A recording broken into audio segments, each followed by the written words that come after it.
Ang bulungan. Iyon ang unang naramdaman ni Ara. Hindi tunog, kundi pakiramdam. Parang libu-libong bubuyog na gumugulong sa loob ng simbahan. Ang ugong ay tumatagos sa kanyang belo. Bumabaon sa kanyang puso. Isang oras na siyang naghihintay sa altar. Ang dating masayang bulungan ng mga bisita ay napalitan na ng mga tanong na walang sagot, ng mga tinging puno ng awa. Bawat pag-iling, bawat pag-ubo, bawat paggalaw sa paligid ay parang isang malakas na sampal sa kanyang pagkatao. Nanlalamig ang kanyang mga kamay sa loob ng puting guwantes. Nanginginig ang hawak niyang buke ng mga puting rosas. Ang pilit ng ngiti sa kanyang mga labi ay nagsisimula ng mangawit. Nasaan ka na, Richard? 5 taon. 5 taon nilang binuo ang kanilang pangarap. Ang bawat sulok ng simbahan na ito ay saksi sa kanilang mga pangako. Ang bawat bisitang naroroon ay bahagi ng kanilang kwento. Ngayon, sa harap nilang lahat, pinagmumukha siyang tanga. Biglang nag-vibrate ang cellphone na hawak ng kanyang maid of honor. Isang saglit, bumalik ang pag-asa sa dibdib ni Ara. Baka na traffic lang, baka may emergency, baka. Pero ang paraan ng pag-abot sa kanya ng cellphone, ang tingin ng kanyang kaibigan na puno ng pag-aalala, ang nagsabi sa kanya ng lahat. Nanginginig niyang inilapit ang telepono sa kanyang tainga. Richard, halos pabulong niyang sabi. Isang sandaling katahimikan sa kabilang linya. Pagkatapos ay isang boses na kasing lamig ng yelo.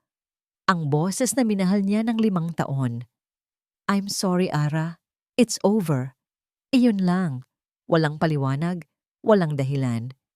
Bumagsak ang cellphone mula sa kanyang kamay. Ang malakas na kalabog nito sa marmol na sahig ay umalingaw-ngaw sa nakabibinging katahimikan ng simbahan. Wala na. Tapos na. Sa isang iglap, ang sakit ay napalitan ng galit. Isang galit na nagsimulang umakyat mula sa kanyang tiyan, kumalat sa kanyang dibdib, at sumunog sa kanyang lalamunan. Ang kahihiyan ay parang apoy na nilalamon ng bawat hibla ng kanyang pagkatao. Hindi siya papayag na maging ganito ang katapusan. Hindi siya iiyak sa harap ng lahat. Hindi niya ibibigay sa kanila ang kasiyahang iyon. Napako ang kanyang tingin sa mga bisita. Mga mukha ng awa, mga mukha ng tsismis, mga mukha ng panghuhusga. Pagkatapos, ang kanyang mga mata ay napunta sa isang lalaki na nakatayo malapit sa altar. Ang best man, ang pinsan ni Richard, si Liam De Leon. Nakatayo lang ito, nakatingin sa kanya. Sa mga mata nito, wala siyang nakitang awa o panghuhusga. Tanging isang kakaibang kalungkutan. Isang ideya. Isang baliw na ideya ang pumasok sa kanyang isip. Isang desisyon na isinilang mula sa galit at kagustuhang makaganti. Sa harap ng daan-daang tao, itinaas niya ang kanyang baba.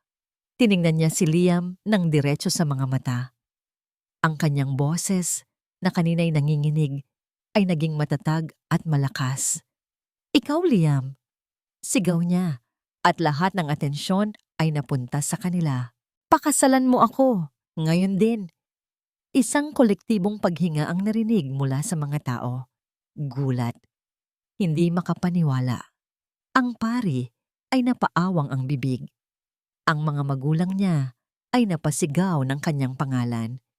Pero hindi inalis ni Ara ang kanyang tingin kay Liam. Katahimikan.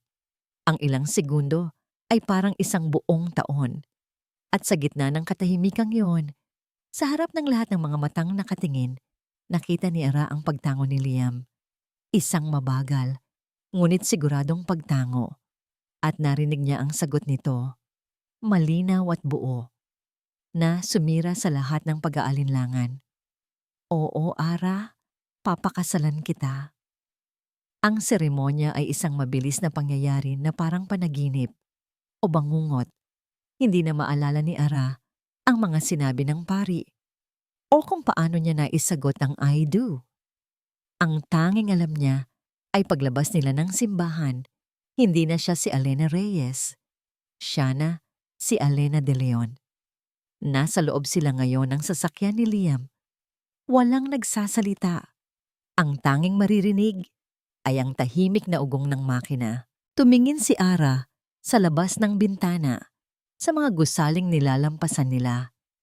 Hindi niya naramdaman ang saya ng isang bagong kasal. Ang naramdaman niya lang ay isang malamig na pakiramdam ng tagumpay. Nagawa niya. Naisalba niya ang kanyang sarili mula sa kahihiyan. Nilingon niya si Liam na seryosong nagmamaneho. Salamat sa tulong mo, malamig niyang sabi, walang emosyon. Bukas, aayusin natin ang annulment. Hindi sumagot si Liam, ngunit nakita ni Ara ang paghigpit ng hawak niya sa manibela hanggang sa mamuti ang mga buto sa kanyang kamao. Nagising si Ara sa sinag ng araw na tumatama sa kanyang mukha. Napapikit siya at dahan-dahang iminulat ang mga mata.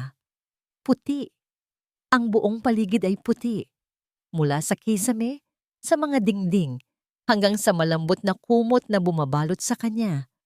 Sandali siyang natigilan. Hindi ito ang kwarto niya. Bumangon siya at naupo. Doon niya napansin ang suot niya. Isang maluwag na puting t-shirt na amoy panlalaki. Amoy pamilyar. Amoy Liam. Biglang bumalik sa kanya ang lahat. Ang simbahan, ang kahihiyan, ang baliw niyang desisyon. Napatayo siya at tinignan ang paligid. Isang malinis at simpleng kwarto. May isang malaking kama, isang cabinet na gawa sa kahoy, at isang bintanang salamin kung saan tanaw ang isang maliit na hardin.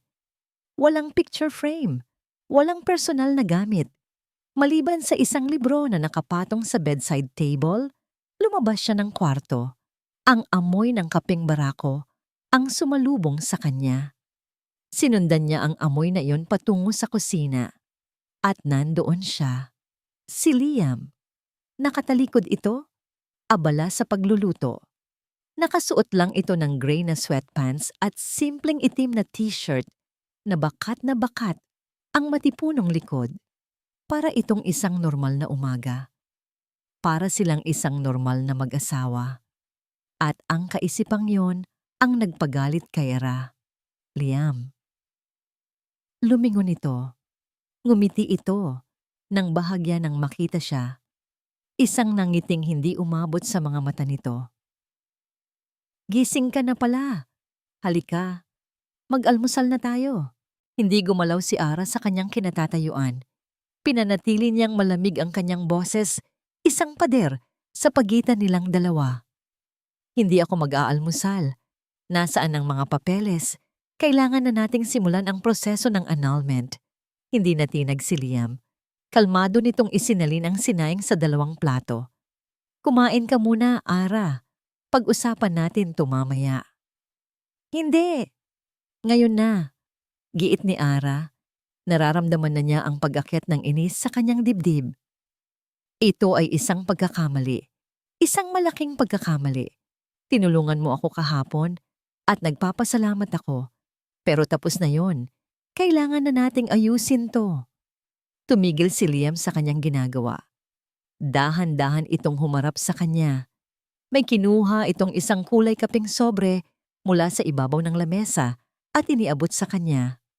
Ito ba ang hinahanap mo? Agad na kinuha yon ni Ara. Iniisip na yon na ang mga dokumentong kailangan niya. Ngunit pagbukas niya, isang opisyal na papel ang kanyang nakita. May selyo ng gobyerno at may mga pirma. Ang pirma niya. Ang pirma ni Liam. Marriage certificate. Ano to? Nanginginig niyang tanong. Kahit alam na niya ang sagot. Ang ating marriage certificate. Simpleng sagot ni Liam. Isinumite ko agad kahapon pagkatapos ng seremonya. Legal na tayong kasal, Ara. Sa mata ng batas at sa mata ng Diyos. Parang binuhusan ng malamig na tubig si Ara. Tinitigan niya si Liam, hindi makapaniwala. Bakit mo ginawa ito? Baliw ka ba? Ginawa ko to para protektahan ka.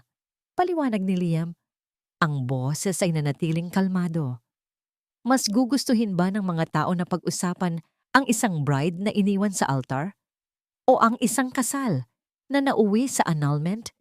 Pinili ko ang mas maliit na iskandalo para sa'yo. Para sa akin? O para sa sarili mo? Sigaw ni Ara. Ang papel ay nayupi sa kanyang kamay bago niya ito ibinato sa mukha ni Liam. Mapagsamantala ka. Ginamit mo ang sitwasyon ko. Hindi umilag si Liam. Hinayaan lang niyang tumama ang papel sa kanyang dibdib at bumagsak sa sahig. Dahan-dahan niya itong pinulot, inayos ang pagkakayupi, at maingat na ipinatong muli sa lamesa. Tumingin ito sa kanya at sa pagkakataong ito, may lungkot at sakit sa mga mata nito. Dito ka natitira, Ara. Asawa kita. Ang mga salitang yon ay parang isang sentensya, isang hatol na hindi niya matatatakasan. Tumalikod si Ara, puno ng galit at pagkasuklam. Hindi, aalis ako dito. Naglakad siya pabalik sa kwarto. Walang laman ng kabinet. Paano siya aalis? Wala siyang damit. Wala siyang gamit. Bumalik siya sa sala, determinadong umalis kahit anong mangyari. Lalabasin niya ang pinto, maglalakad palayo, at hindi na babalik kahit kailan. Pagdating niya sa may pintuan, handa nang buksan ito, ay natigilan siya. Sa gilid ng pinto, nakasalansan ng maayos ang lahat ng gamit niya. Ang 2 malaking maleta na puno ng kanyang mga damit. Ang kahon ng mga libro niya. Maging ang paborito niyang lampin na galing pa sa luma niyang apartment. Inilipat ni Liam ang lahat ng gamit niya dito nang walang pahintulot niya. Napatingin siya pabalik sa kusina kung saan nakatayo pa rin si Liam, tahimik na nagmamasid. At sa sandaling iyon, naramdaman ni Ara ang unti-unting pagsara ng mga pader sa paligid niya. Hindi lang ito isang bahay, isa itong kulungan. At siya ay isang bilanggo. Pinanood ni Liam si Ara na bumalik sa kwarto. Narinig niya ang marahang pagsara ng pinto at pagkatapos, ang mahinang tunog ng pag-lock nito. Isang pader na naman sa pagitan nila. Napabuntong hininga siya at umupo sa hapagkainan. Ang sinaing at itlog na niluto niya ay lumalamig na, hindi nagalaw, katulad ng puso niya ngayon. Malamig at walang pumapansin. Alam niyang mali ito. Alam niyang ang pagsasamantala sa kahinaan ni Ara ay isang kasalanan. Pero nang tumingin ito sa kanya kahapon sa simbahan, na mayroong pinaghalong galit at desperasyon sa mga mata, at isinigaw ang tanong na yon, hindi niya kayang tumanggi. Iyon na siguro ang pinakahihintay niyang sandali sa buong buhay niya.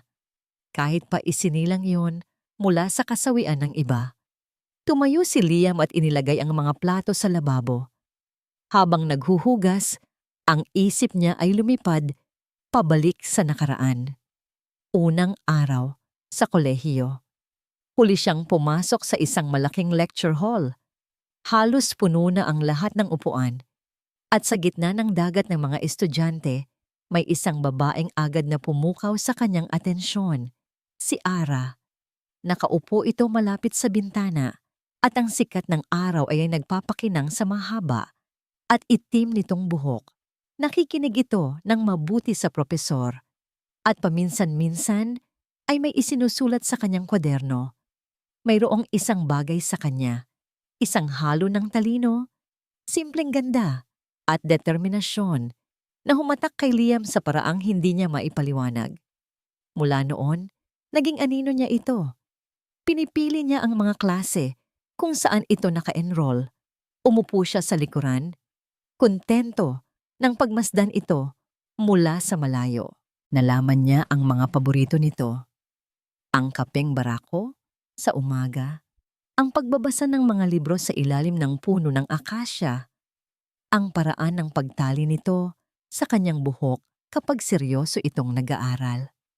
Para kay Liam, si Ara ay isang bituin, napakaliwanag, ngunit napakalayo. At mayroon ng nagmamay-ari sa bituing iyon, si Richard, ang sarili niyang pinsan, Nakita niya kung paano sila nagsimula, kung paano sila naging masaya, at tinanggap niya iyon. Para sa kanya, sapat nang makita si Ara na masaya, kahit pa sa piling ng iba. Hanggang sa narinig niya ang usapan, mga bulungan tungkol sa pagkalugi ng negosyo ng mga Gonzales, at pagkatapos, ang biglaang paglitaw ni Samantha Vergara sa buhay ni Richard. Alam na niya, may mangyayaring hindi maganda. Ibinalik ni Liam ang kanyang isip sa kasalukuyan. Pinunasan niya ang kanyang mga kamay at kinuha ang tray na may lamang pagkain at isang basong tubig.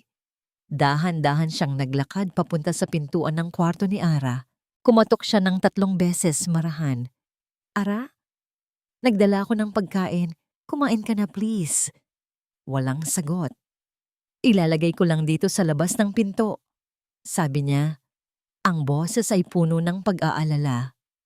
"Huwag mong gutumin ang sarili mo." Ibinaba niya ang tray at bumalik sa sala. Naupo siya sa sofa, nakatingin lang sa nakasaradong pinto. Ang bawat segundo ng katahimikan ay parang isang karayom na tumutusok sa kanyang dibdib. Galit siya sa sarili niya. Dapat ay sinabi na niya noon pa. Dapat ay nagpakilala siya ng maayos. Ngunit ang kanyang pagiging duwag at ang takot na tanggihan siya nito ay pumigil sa kanya. Kaya ngayon, heto siya. Nakakulong sa isang kasal na walang pagmamahal, kasama ang babaeng mahal niya na ang tingin sa kanya ay isang kaaway. Biglang nag-vibrate ang cellphone niya sa kanyang bulsa. Kinuha niya ito. Isang mensahe mula kay Richard. "Huwag mo siyang sasaktan, pinsan. Parang awa mo na." Napangiti si Liam ng mapait. Si Richard pa ang may ganang magsabi nito. "Hindi ko siya sasaktan," bulong ni Liam sa sarili. Hinding-hindi. Itinabi niya ang kanyang cellphone nang biglang may marinig siyang tunog ng doorbell. Sino naman kaya ito? Wala naman siyang inaasahang bisita. Tumayo siya at naglakad papunta sa pinto. Sumilip muna siya sa peephole. Nanlaki ang kanyang mga mata. Hindi pwede. Hindi ngayon. Pero huli na. Kailangan niyang buksan ang pinto. Huminga siya ng malalim at dahan-dahang pinihit ang seradura. Pagbukas niya, isang matamis ngunit puno ng lason ng ngiti ang sumalubong sa kanya. Si Samantha Vergara. Nakatayo ito roon. Suot ang isang mamahaling bestida. Dala ang isang basket ng prutas na halatang props lang. "Hi, Liam." Bati nito. Ang boses ay parang pulot. "Nabalitaan ko ang biglaang kasal ninyo. Nandito ako para personal na batiin ang bagong mag-asawa. Nasaan ang maswerteng bride?" Narinig ni Ara ang tunog ng doorbell at pagkatapos ay isang boses ng babae. Isang boses na pamilyar, malambing ngunit may halong yabang. Hindi niya kailangang hulaan kung sino yon. Ang lason ay nasa labas na ng kanilang pinto. Sa isang iglap, napalitan ng galit ang kanyang gutom. Hindi niya hahayaang isipin ng babaeng iyon na nagtatago siya, natalunan siya. Ipinangako niya sa sarili na hindi siya iiyak at hindi rin siya magpapakita ng kahinaan. Binuksan niya ang pinto ng kwarto at lumabas. Ang eksenang bumungad sa kanya ay eksakto sa inaasahan niya. Nakatayo si Samantha Vergara sa gitna ng sala para itong isang reyna na bumibisita sa bahay ng isang alipin at si Liam nakatayo sa pagitan nila, halatang hindi komportable. "Oh, there she is, the blushing bride." Sabi ni Samantha nang makita siya. Ang ngiti nito ay kasing lapad ng pagkukunwari nito. Hindi ngumiti si Ara. "Anong ginagawa mo dito, Samantha?" Diretsang tanong niya. "Ara," saway ni Liam sa mahinang boses. Tinaas lang ni Samantha ang isang kamay. "It's okay, Liam. I understand. Siguro ay pagod pa ang misis mo mula sa exciting na kasal ninyo." Ang diin sa salitang exciting ay puno ng pangiinsulto. "Hindi kami tumatanggap ng bisita ngayon," sabi ni Ara. Ang bawat salita ay matigas. "Nonsense! Hindi ako bisita. I'm family now, remember?" sabi ni Samantha. Lumapit ito at inilapag ang dala nitong basket ng prutas sa lamesita. Pinsan na rin ng asawa mo ang fiancé ko. We're practically sisters-in-law. Pakiramdam ni Ara ay masusuka siya. Nagabala ka pa, sabi ni Ara. Ang boses ay puno ng sarkasmo.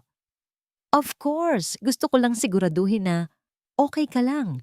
Alam mo na, pagkatapos ng lahat ng nangyari, sabi ni Samantha. Ang mga mata nito ay puno ng pekeng awa. Pagkatapos ay lumingon ito kay Liam. You should take good care of her, Liam. Mukhang marupok pa siya. Ginagawa ko ang lahat. Seryosong sagot ni Liam. Biglang kumuha ng isang baso ng juice si Samantha mula sa tray na iniwan ni Liam sa labas ng kwarto kanina. Anyway, I'm so happy for the both of you. Cheers sa inyong biglaang pag-iibigan. At sa pag-angat niya ng baso, bigla siyang napatid sa hangin at natapon ang laman ng baso sa dibdib ni Liam. Oh my God! I'm so sorry! Tili ni Samantha. Ngunit ang gulat sa kanyang muka ay halatang peke. Agad siyang kumuha ng panyo mula sa kanyang Hermes bag at walang abiso na ipinunas iyon sa basa at malagkit na t-shirt ni Liam. Ang pagpunas niya ay hindi simple. Ito ay mabagal. Ang kanyang mga daliri ay humahaplos sa dibdib ni Liam. Bumababa ng bahagya sa tiyan nito. Isang bagay ang uminit sa loob ni Ara. Isang bagay na hindi niya inaasahan. Galit. Selos. Nakita niya ang paraan ng pagtingin ni Samantha kay Liam. Isang tingin na puno ng pagnanasa. At nakita niya kung paano napaatras si Liam. Halatang hindi komportable sa ginagawa nito. Pero hindi yun sapat para kay Ara. Ang babaeng ito ay nasa teritoryo niya. Hinahawakan nito ang lalaking asawa niya. Bago pa man niya mapigilan ang sarili, humakbang siya pasulong at hinablot ang panyo mula sa kamay ni Samantha. Nagulat si Samantha. Maging si Liam ay napatingin sa kanya. Ako na, sabi ni Ara. Ang boses niya ay malamig at matatag. Tinitigan niya si Samantha ng diretso sa mga mata. Asawa niya ako, kaya trabaho ko to. Kinuha niya ang kamay ni Liam at siya mismo ang nagpuna sa dibdib nito. Sinisiguradong mararamdaman ni Samantha na siya ang may karapatan. Isang tensyon ang namuo sa pagitan ng dalawang babae. Isang digmaang walang salita. Napangiti ng mapakla si Samantha. Natalo siya sa round na ito. Well, mukhang nasa mabuting kamay na pala si Liam, sabi nito. Kinuha ang kanyang bag. Aalis na ako. May date pa kami ni Richard. Sinadya niyang banggitin ang pangalan na yon. Isang huling patama. Nang nasa may pinto na si Samantha, humabol si Ara. Hindi niya alam kung bakit, pero ayaw niyang si Samantha ang magkaroon ng huling salita. Nang magtama ang kanilang tingin, lumapit si Samantha at bumulong sa paraang si Ara lang ang makakarinig. Kawawa ka naman. Pinulot mo lang ang basurang tinapon ng pinsan niya. Isang sampal. Mas masakit pa sa pisikal na sampal. Ngunit hindi nagpahalata si Ara. Ngumiti lang siya. Nang akala niya ay tapos na, huminto si Samantha bago pumasok sa kanyang magarang sasakyan. Lumingon ito. Sa huling pagkakataon, may isang matagumpay na ngisi sa mga labi. Mag-ingat ka kay Liam, sabi nito sa lakas na sapat para marinig nilang dalawa ni Liam. Baka hindi mo pa alam ang lahat tungkol sa kanya o tungkol kay Richard. At sa mga salitang iyon, umalis na ito. Nag-iwan ng isang ulap ng lason at pagdududa sa hangin. Hindi natulog si Ara ng gabing iyon. Ang mga huling salita ni Samantha ay paulit-ulit na umalingaw-ngaw sa kanyang isip, parang isang sirang plaka. Mag-ingat ka kay Liam. Baka hindi mo pa alam ang lahat tungkol sa kanya. O tungkol kay Richard. Tungkol kay Richard. Ano ang ibig niyang sabihin? Anong sikreto pa ang hindi niya alam? Ang alam niya lang ay iniwan siya nito sa altar nang walang dahilan. Iyon na ang pinakamasakit na katotohanan. May mas lalala pa ba roon? Paggising niya kinaumagahan, wala na si Liam. May iniwan lang itong note sa lamesa. May importanteng meeting lang ako sa opisina. Huwag kalimutang mag-almusal. Uuwi ako agad. Ang simpleng pag-aalala sa sulat ay bahagyang kumurot sa puso niya, ngunit agad din niyang iwinak si Iyon. Hindi ito ang oras para maging marupok. Kailangan niya ng mga sagot. Kinuha niya ang kanyang cellphone. Nanginginig ang mga daliri niya habang hinahanap ang isang pangalan sa kanyang contacts. Isang pangalan na ipinangako niyang buburahin na sa kanyang buhay. Richard. Nagring ito ng ilang beses. Akala niya ay hindi na nito sasagutin. Ngunit sa huling ring, isang pagod na boses ang sumagot. Hello? Richard, si Ara to. Sabi niya, sinisikap na panatilihing matatag ang kanyang boses. Kailangan nating mag-usap. Isang oras ang lumipas. Natagpuan ni Ara ang sarili sa isang maliit at madilim na bar sa isang sulok ng Quezon City. Ang lugar ay amoy alak at sama ng loob.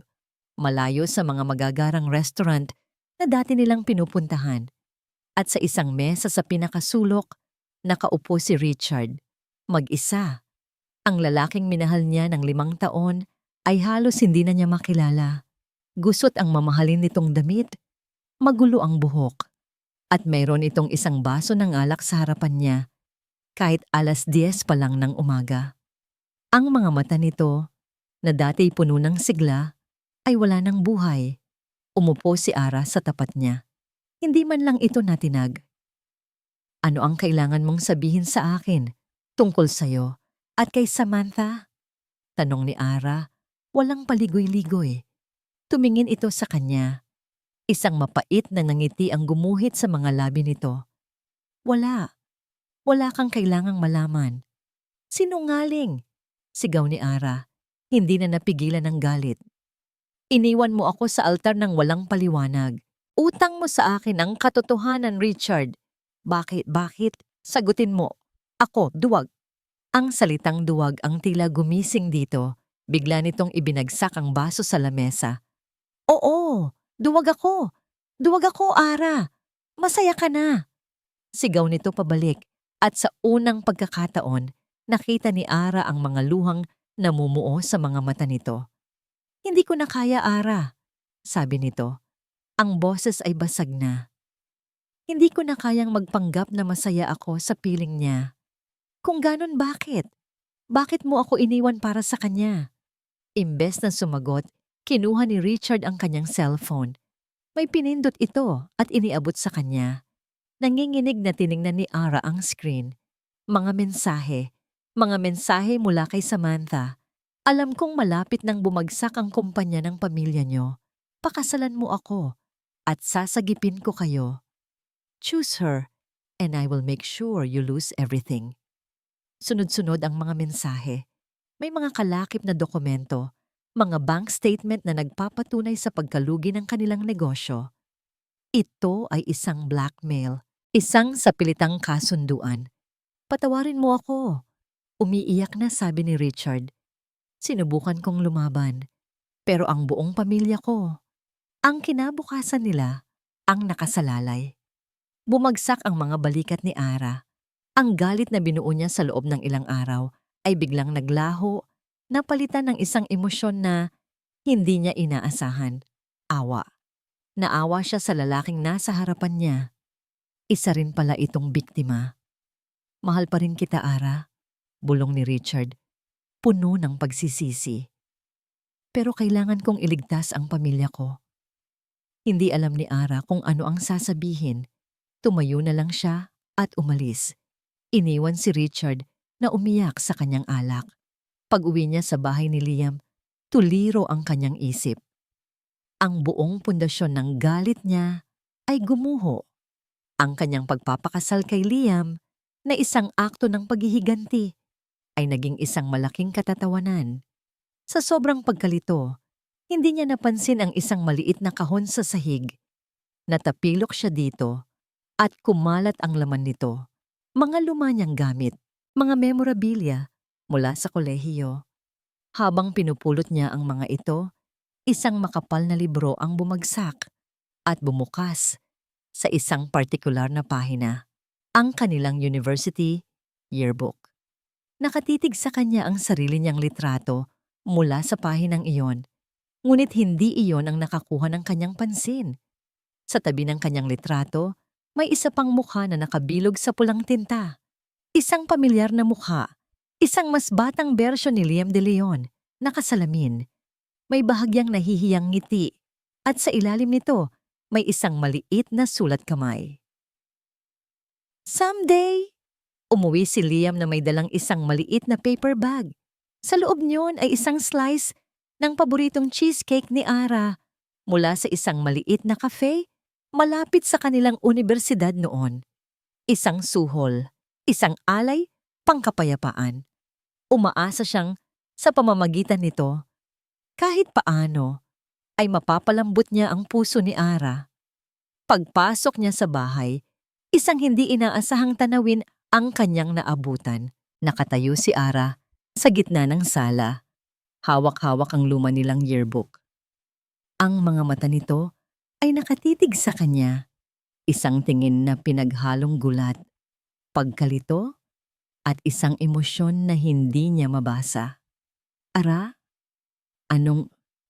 Hindi na niya natapos ang sasabihin. Itinaas ni Ara ang libro, nakabukas sa pahinang may litrato nilang dalawa. Bakit hindi mo sinabi sa akin? Tanong ni Ara.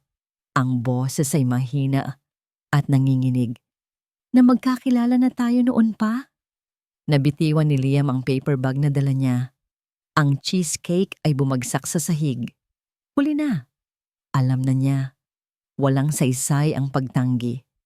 Umupo si Liam sa sofa. Ang mga balikat ay tila binagsakan ng langit at lupa. Ito na ang sandaling pinakakinatatakutan niya.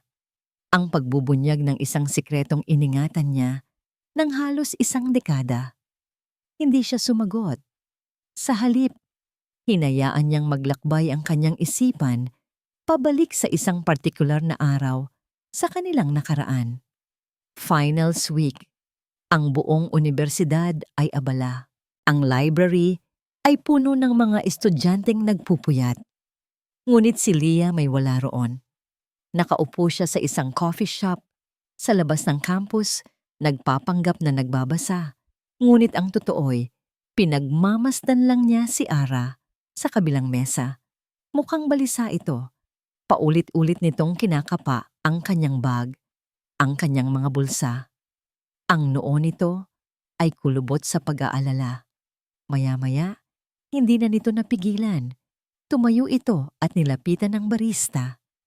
Nanginginig ang boses na nagtatanong kung may nakakita sa wallet niya. Umiling ang barista. Nakita ni Liam ang pagbagsak ng pag-asa sa mukha ni Ara. Nakita niya ang namumuong luha sa mga mata nito bago ito mabilis na tumakbo palabas ng coffee shop. Alam ni Liam kung gaano kahalaga ang araw na yon. Iyon ang deadline ng kanilang thesis. At alam niyang nasa loob ng wallet ni Ara hindi lang ang pera nito, kundi pati ang USB na naglalaman ng pinagpuyatan nitong research. Hindi siya nagdalawang isip.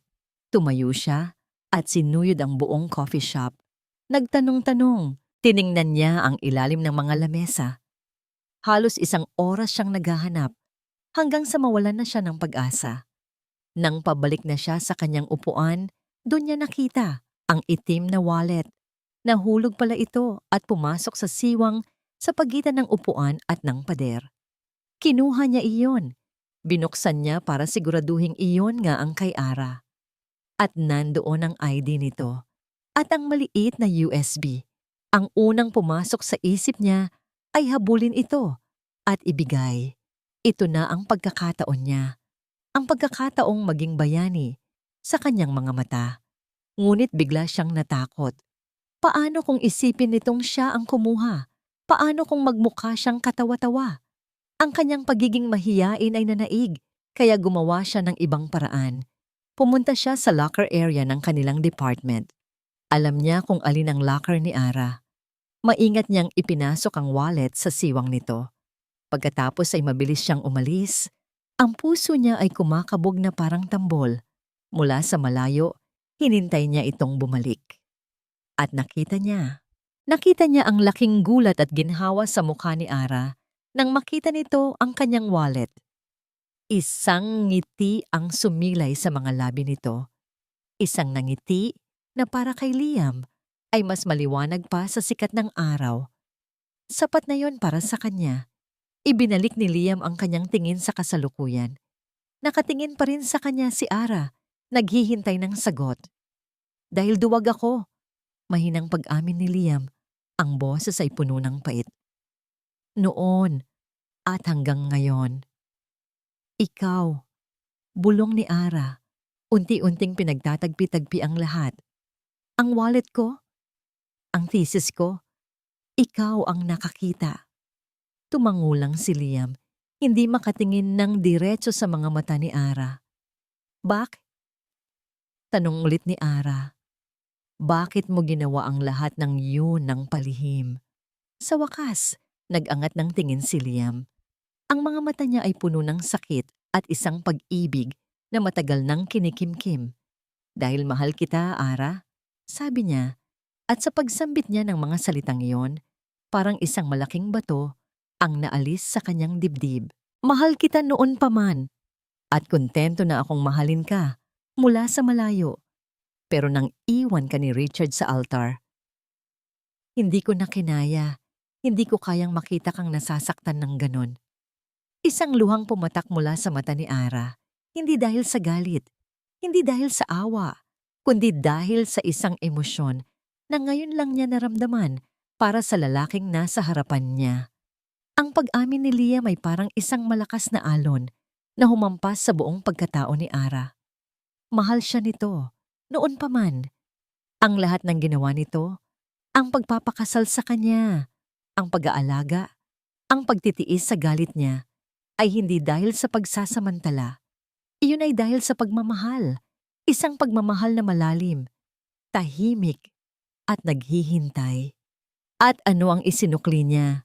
Galit, pagdududa, panunumbat.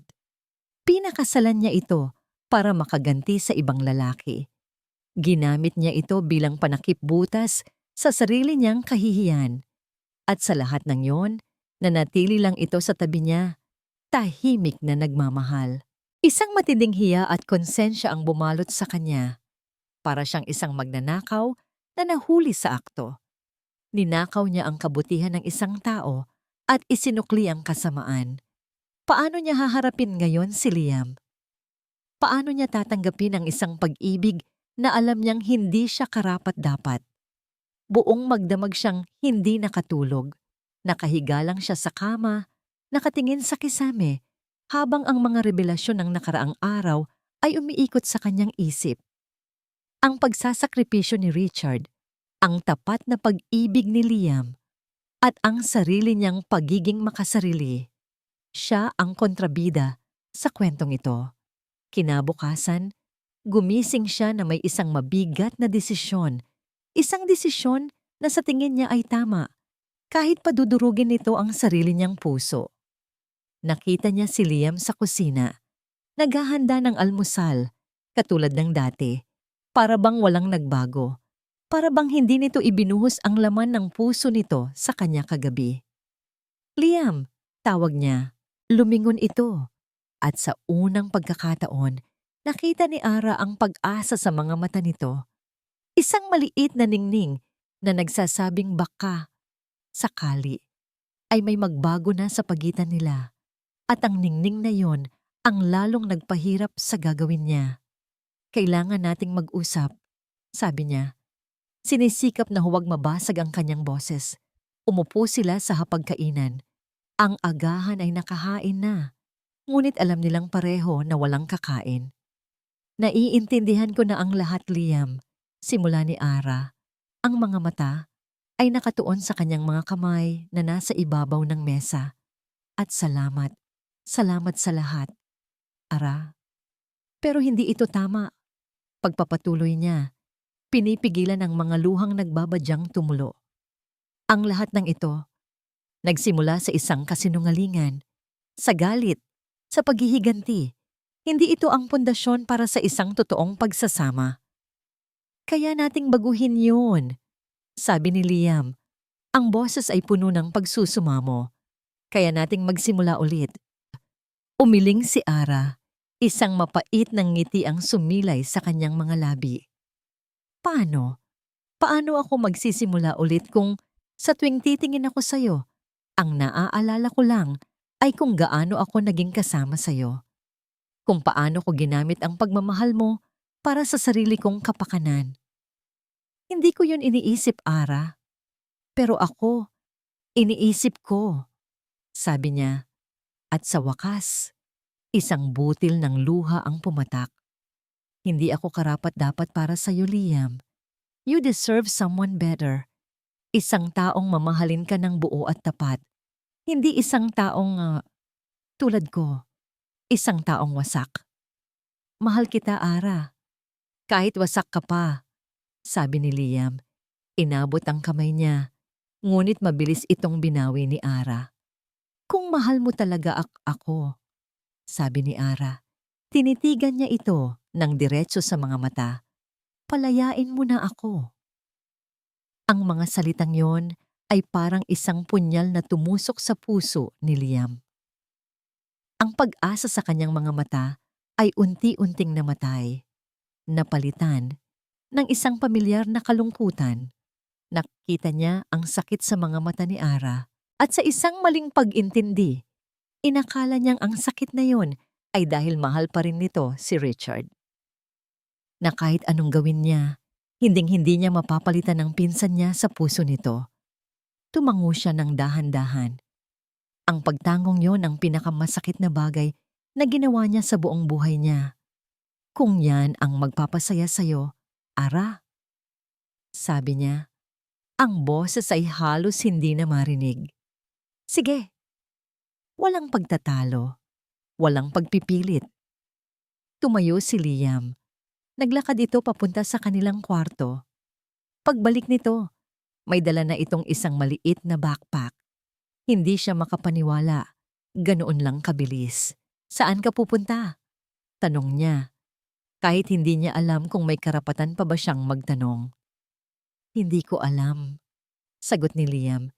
Hindi makatingin sa kanya. Basta, malayo dito. Bahala ka na sa bahay.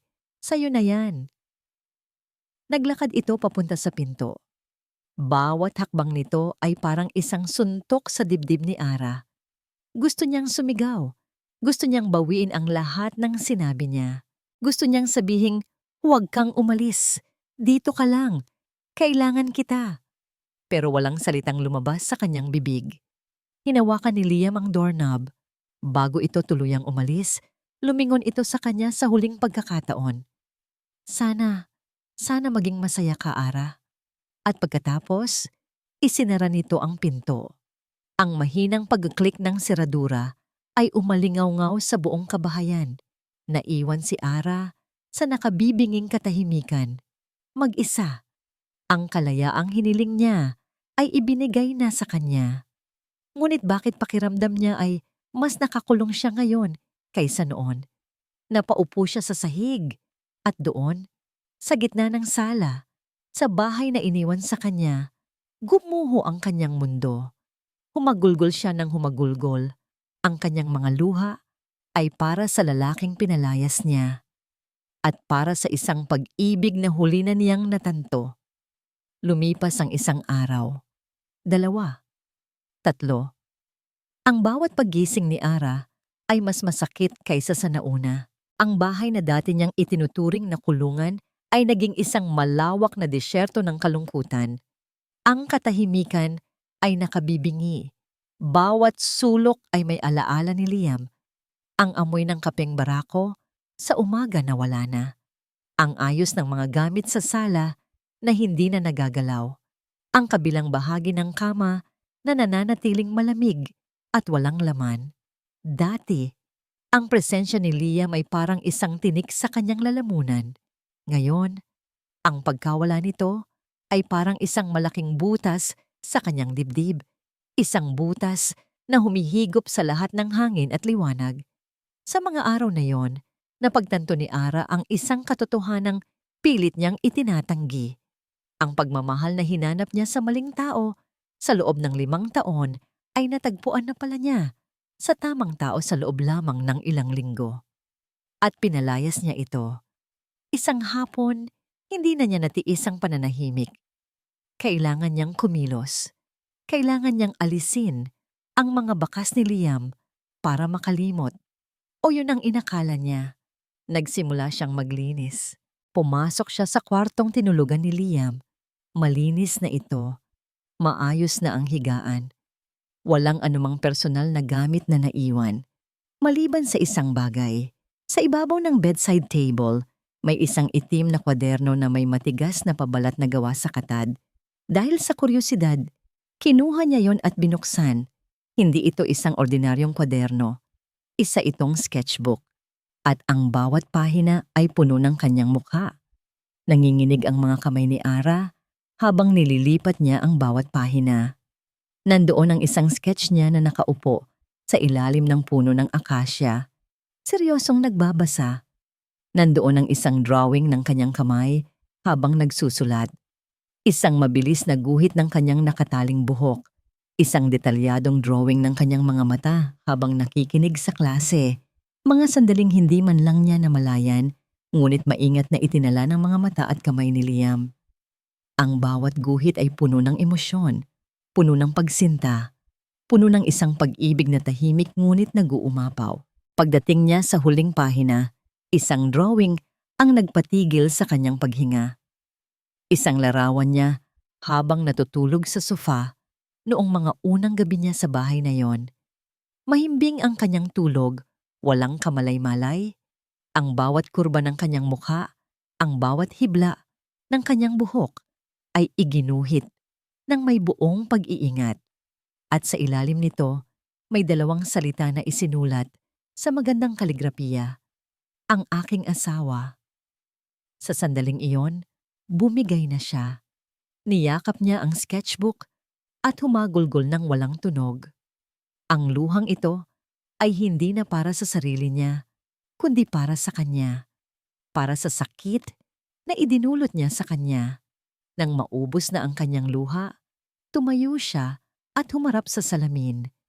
Ang nakita niya ay isang babaeng hangal, isang duwag, isang taong sinayang, ang pinakamagandang regalong ibinigay sa kanya ng tadhana. Hindi na. Ayaw na niyang maging ganitong klaseng babae. Tama na ang kaduwagan, Ara, sabi niya sa kanyang refleksyon. Ipaglaban mo siya. Isang bagong determinasyon ang umusbong sa kanyang puso. Kinuha niya ang kanyang cellphone at buong tapang na tinawagan ang numero ni Liam. Nagring ito ng paulit-ulit, ngunit walang sumasagot. Inilipat lang ito sa voicemail, sinubukan niya ulit. At ulit, walang sagot. Hindi siya sumuko. Kung ayaw nitong sagutin ang tawag niya, pupuntahan niya ito. Mabilis siyang nagbihis, nag-ayos, at sa unang pagkakataon sa loob ng maraming araw, lumabas siya ng bahay na may malinaw na layunin. Dumiretso siya sa opisina ni Liam, isang mataas na gusali sa gitna ng Makati.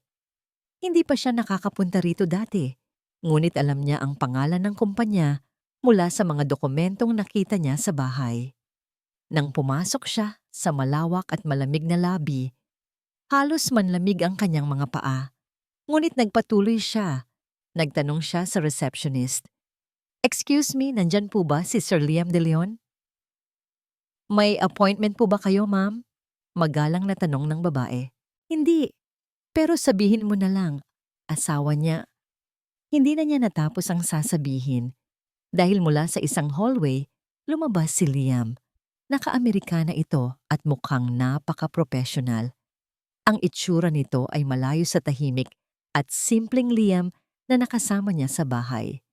At hindi ito nag-iisa. May kasama itong isang babae. Isang babaeng napakaganda, balingkinita ng katawan at mukhang napakatalino. At sila ay nagtatawanan.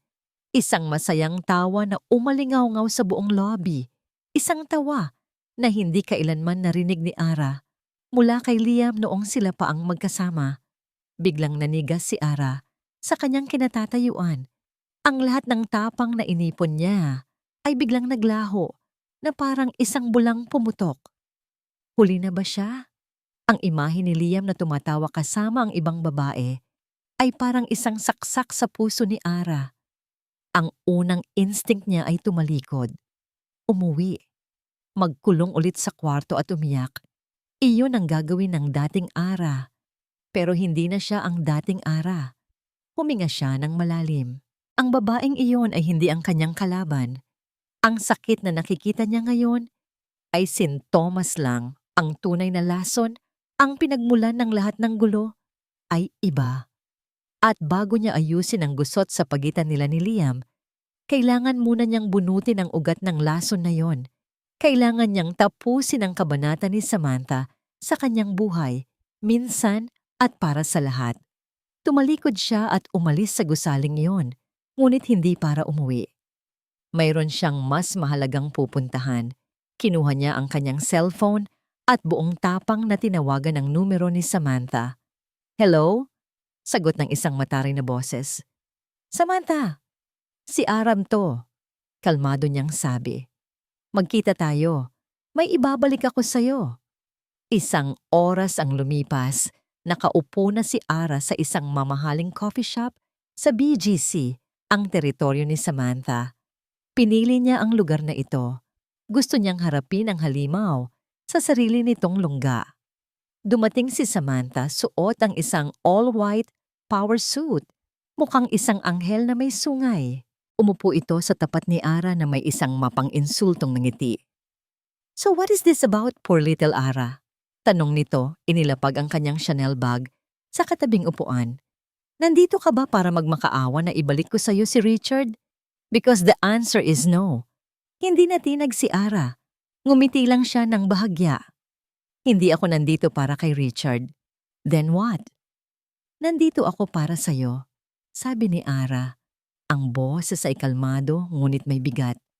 Tinitigan niya si Samantha ng diretso sa mga mata. "Dahil alam ko na ang lahat."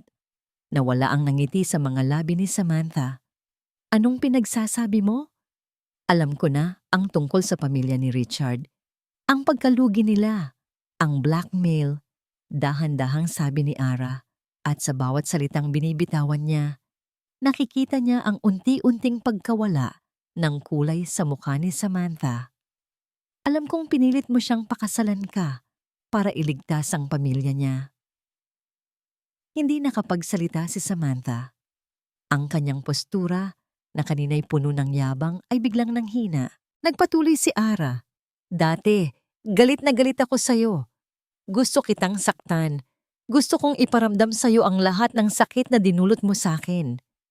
Humalakhak si Samantha, isang tawang pilit at basag. "At ngayon, anong gagawin mo?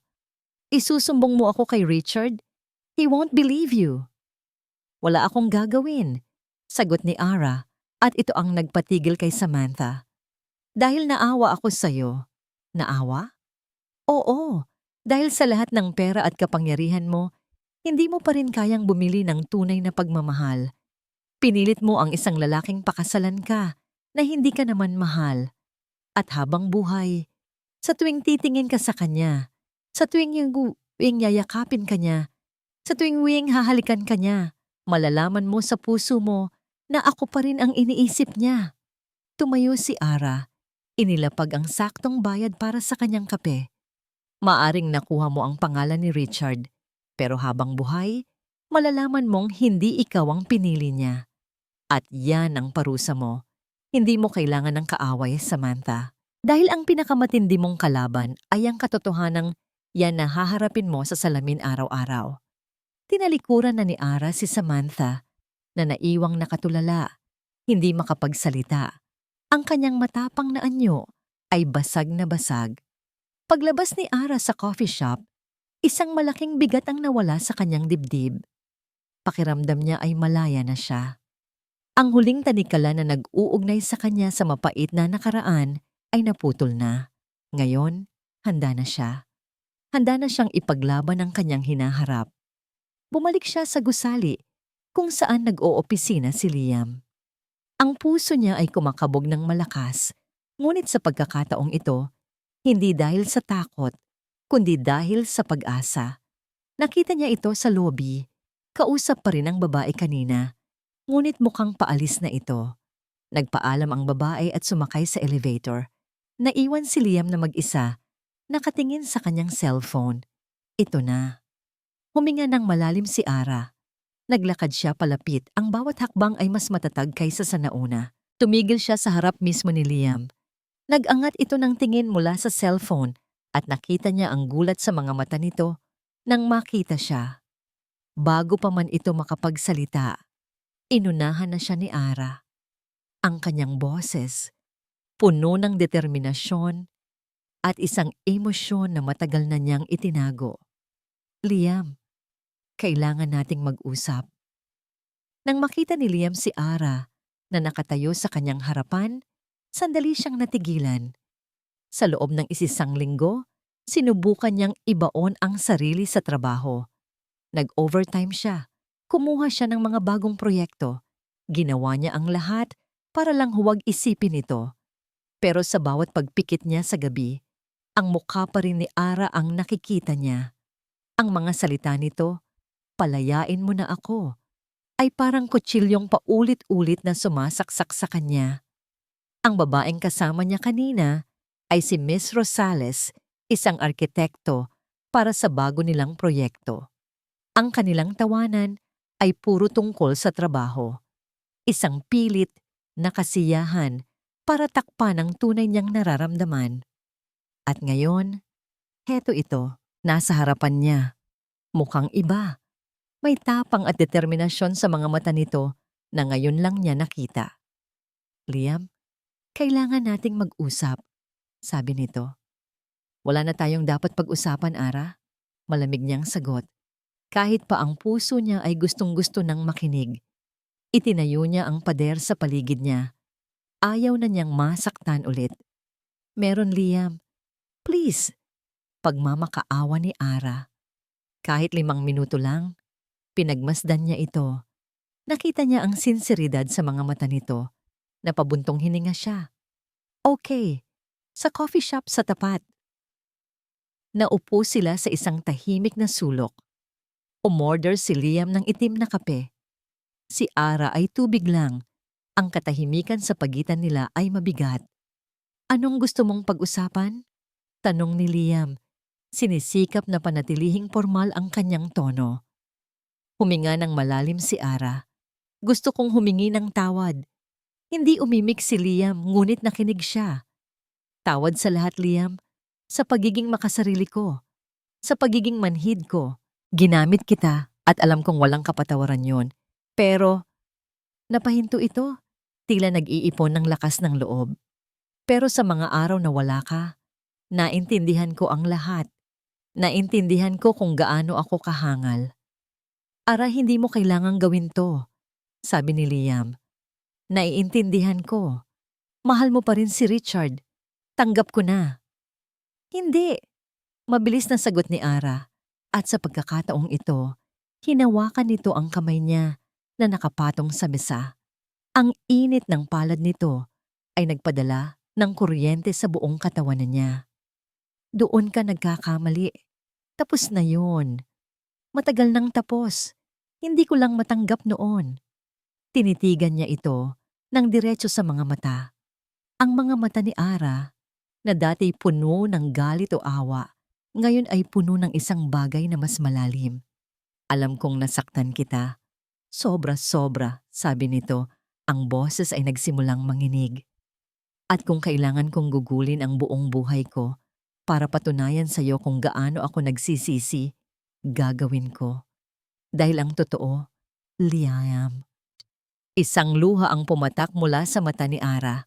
Ang totoo, mahal kita. Mahal na mahal kita. Ang mga salitang iyon, ang mga salitang pinangarap niyang marinig mula rito sa loob ng halos 10 taon. Ngayon, naririnig na niya. Pero bakit parang hindi pa rin siya makapaniwala? "Huwag mong sabihin, yan dahil lang naaawa ka sa akin," sabi niya. Binawi ang kanyang kamay.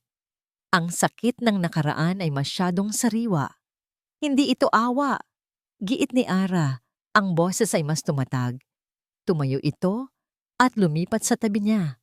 Muli nitong kinuha ang kamay niya. Ngunit sa pagkakataong ito, hindi na niya ito binitiwan.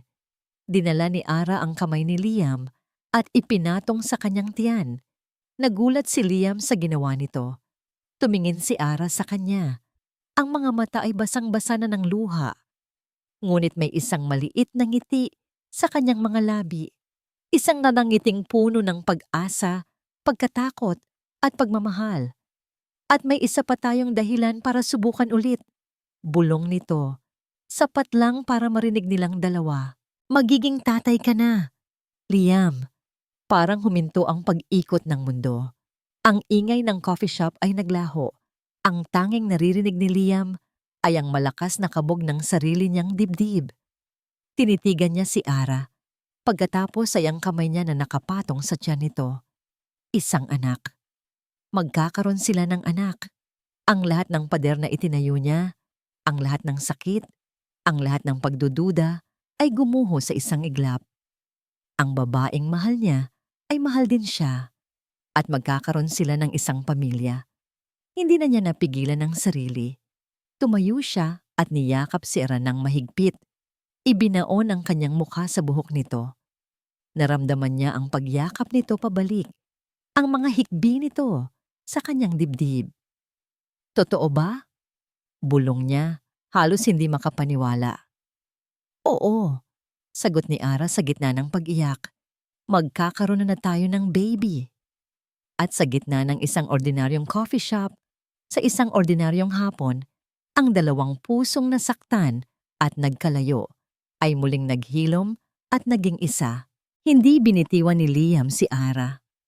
Mula sa coffee shop, sa loob ng sasakyan, hanggang sa pag-uwi nila sa bahay na sabay nilang iniwan, ang mga kamay nila ay magkahawak pa rin, na parang takot na kapag bumitaw sila, baka mawala ulit ang isa't isa.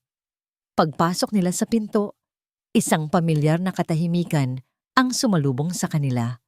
Ngunit sa pagkakataong ito, hindi ito katahimikan ng kalungkutan, kundi katahimikan ng kapayapaan. Upo ka muna, sabi ni Liam. Inaalalayan si Ara na parang ito ay gawa sa babasaging kristal. Ipaghahanda kita ng maiinom. Habang nasa kusina si Liam, pinagmasdan siya ni Ara. Ang likod na dati tinalikuran niya, ngayon ay gusto niyang yakapin habang buhay. Ang mga kamay na dati tinanggihan niya, ngayon ay gusto niyang hawakan hanggang sa kanilang pagtanda. Bumalik si Liam na may dalang isang basong maligamgam na gatas.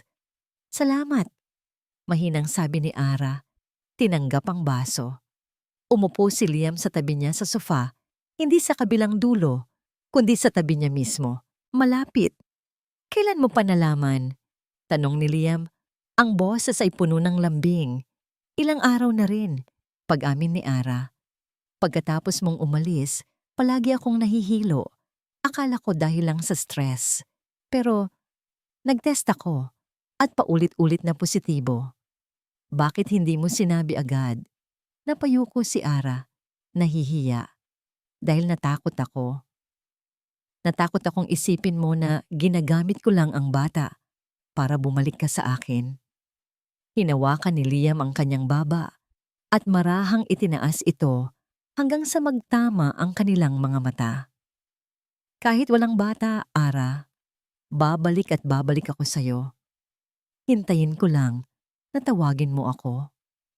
Ang mga salitang yon ay mas matamis pa sa kahit anong tsokolate. Naramdaman ni Ara ang pag-init ng kanyang mga mata. Patawarin mo ako, Liam. Sa lahat. Shhh, sabi ni Liam. Ipinapatong ang isang daliri sa kanyang mga labi. Tapos na yon. Ang mahalaga ay ang ngayon. Ang tayo. At sa mga sandaling iyon, sa sala ng kanilang tahanan, nagsimula silang maghilom. Nag-usap sila.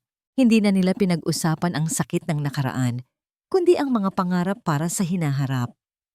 Kinabukasan, sinamahan siya ni Liam sa kanyang unang check-up sa doktor. Sa maliit na klinik, habang nakahiga si Ara sa examining bed, hawak-hawak ni Liam ang kanyang kamay. Pareho silang kinakabahan. Inilagay ng doktora ang malamig na gel sa tiyan ni Ara at pagkatapos ay idinikit ang isang maliit na aparato. Sa isang screen sa kanilang harapan, isang maliit na itim at puting imahe ang lumitaw. "Ayan," sabi ng doktora, "that's your baby?" Isang maliit na tuldok, isang kumukurap-kurap na guhit sa gitna ng kadiliman. "And that," sabi ng doktora, itinuturo ang mabilis na pagkurap, "is the heartbeat, malakas at malusog." Isang tunog ang pumuno sa kwarto, isang mabilis, ritmikong tunog. Tamp-tamp, tamp-tamp, tamp-tamp. Ang tunog ng puso ng kanilang anak. Napatingin si Ara kay Liam. May mga luha ng kaligayahan na umaagos sa mga mata nito. Hinalikan nito ang kanyang noo, pagkatapos ay ang kanyang mga kamay nang paulit-ulit. Ang tunog na yon, ang pinakamagandang musikang narinig nila sa buong buhay nila. Ang patunay na ang kanilang pagmamahalan ay totoo, buhay at malakas. Pag-uwi nila, habang nakaupo sila sa balkonahe at pinapanood ang paglubog ng araw, biglang lumuhod si Liam sa harapan ni Ara. Nagulat si Ara. "Liam, anong ginagawa mo?" May kinuha si Liam mula sa kanyang bulsa, isang maliit na kahon. Pagbukas niya, isang simple ngunit napakagandang singsing ang lumitaw. Hindi ito ang singsing na isinuot sa kanya sa simbahan. Ito ay iba, bago. "Ara Reyes," sabi ni Liam, ang boses ay nanginginig sa emosyon. "Alam kong kasal na tayo sa papel, pero gusto kong gawin ito ng tama. Sa harap mo at sa harap ng magiging anak natin." Tinitigan niya ito ng diretso sa mga mata. Ang puso niya ay umaapaw sa pag-ibig. "Will you marry me again? For real this time?" Hindi na napigilan ni Ara ang kanyang mga luha. Tumango siya ng paulit-ulit. "Oo naman," sagot niya sa gitna ng pag-iyak. "Araw-araw, paulit-ulit, pakakasalan kita." Isinuot ni Liam ang singsing sa kanyang daliri. Sakto, perpekto. At habang ang araw ay tuluyang lumulubog sa kanluran, isang bagong umaga ang nagsisimula para sa kanilang dalawa. Lumipas ang 3 taon. Ang sikat ng araw sa hapon ay ginintuan. Humahalik sa berdeng damo ng isang parke sa Quezon City. Ang hangin ay puno ng tawanan ng mga bata at ng masayang huni ng mga ibon. Sa ilalim ng isang malaking puno ng mangga, may nakalatag na picnic blanket. Nakaupo roon si Ara, nakasandal sa kanyang asawa, habang pinapanood nila ang isang munting anghel na tumatakbo-takbo sa damuhan. "Dahan-dahan lang, anak," sigaw ni Ara, hindi mapigilang mapangiti. Ang munting anghel ay isang batang lalaki na may bilugang mga mata at isang ngiti na kayang magpaliwanag ng kahit pinakamadilim na araw. Tumatakbo ito, hinahabol ang isang asul na paru-paro. "Next, halika muna dito, pawis ka na," tawag naman ni Liam. Ang boses ay puno ng pagmamahal. Lumingon ng bata. "Daddy, Mommy, look butterfly." Sigaw nito bago muling tumakbo. Ang maliliit nitong mga paa ay halos hindi sumasayad sa lupa. Next. Iyon ang ipinangalan nila sa kanya dahil siya ang kanilang susunod. Ang susunod na kabanata. Ang susunod na pangarap. Ang susunod na habang buhay. Niyakap ni Liam si Ara mula sa likuran. Ipinatong ang kanyang baba sa balikat nito. "Ang likot ng anak mo," biro niya. "Anak mo rin kaya?" Sagot ni Ara. Hinawakan ang mga braso ni Liam na nakayakap sa kanya. "Sa'yo nagmana ng kakulitan." Nagtawanan sila. Isang tawang komportable, puno ng pag-ibig na sinubok ng panahon. Pinagmasdan nila ang kanilang anak.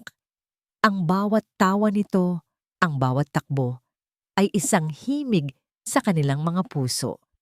Siya ang buhay na katibayan ng kanilang pagmamahalan, ang bunga ng isang pagsasamang nagsimula sa galit at kahihiyan, ngunit diniligan ng pagpapatawad at pinatibay ng tadhana. Minsan, kapag gabi at tulog na si Next, Napag-uusapan pa rin nila ang nakaraan. Hindi na may sakit o pagsisisi, kundi may pasasalamat. Pinasasalamatan nila ang mga pagkakamali, ang mga maling desisyon, ang mga luha. Dahil ang lahat ng yon ang nagdala sa kanila kung nasaan sila ngayon. Biglang tumakbo papalapit sa kanila si Next at sumubsob sa yakap ni Ara. "Mommy, tired na po," sabi nito, humihikab. "Halika nga dito sa akin, champion," sabi ni Liam. Kinarga ang anak at inihihiga sa kanyang dibdib. Sa loob lang ng ilang segundo, mahimbing na ang tulog nito. Ang munting dibdib ay marahang tumataas baba. Tahimik nilang pinanood ang kanilang anak, ang kanilang mundo. Humarap si Ara kay Liam, hinaplos ang pisngi nito. Ang mga mata ni Liam, na dati puno ng lungkot, ngayon ay kumikinang sa kaligayahan. Sinong mag-aakalang ang pinakamalaking pagkakamali ng buhay ko ang magiging simula ng lahat? Bulong ni Ara. Inaalala ang araw na yon sa simbahan. Ngumiti si Liam. Ang ngiting iyon na para lamang kay Ara. Kinuha nito ang kanyang kamay at marahang hinalikan. "Hindi yun pagkakamali," sagot nito sa mahinang boses. "Ano kung ganon?"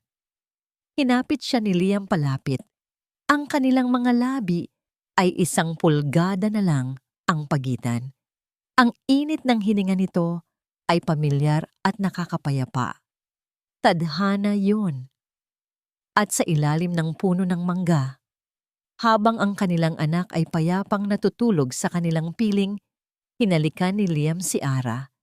Isang halik na nagsasabi ng lahat, ng pasasalamat, ng pangako, at ng isang pag-ibig na hindi na magwawakas. Ang kanilang kasal na isinumpa ay naging isang kasunduan sa langit, at ang kanilang pag-ibig na isinilang mula sa paghihiganti ay ang kanilang pinakadakilang tagumpay. Wakas. At dito nagtatapos ang kwento ni na Alena at Liam. Mula sa kaibuturan ng aking puso, maraming salamat sa bawat isa sa inyo na sinamahan sina Ara at Liam sa kanilang paglalakbay. Habang isinusulat ko ang kanilang kwento, naramdaman ko ang bawat sakit, bawat galit at bawat munting kilig na kanilang pinagdaanan. Naging isang paalala ito na ang daan patungo sa tunay na kaligayahan ay hindi laging tuwid o madali. Nais kong iwan sa inyo ang mensahe na ang tunay na pag-ibig ay may kakayahang maghilom ng pinakamalalim na sugat. Ito ay tungkol sa pagbibigay ng pangalawang pagkakataon, hindi lang sa taong mahal natin, kundi pati na rin sa ating mga sarili. At higit sa lahat, ipinapakita nito na minsan, ang pag-ibig na pinakamatatag ay isinisilang mula sa pinakamasakit na simula. Ngayon, nais ko namang marinig ang inyong saloobin. Anong aral ang inyong napulot? Aling bahagi ng kwento ang pinakatumatak sa inyong puso? Huwag po kayong mag-atubiling mag-iwan ng komento sa ibaba.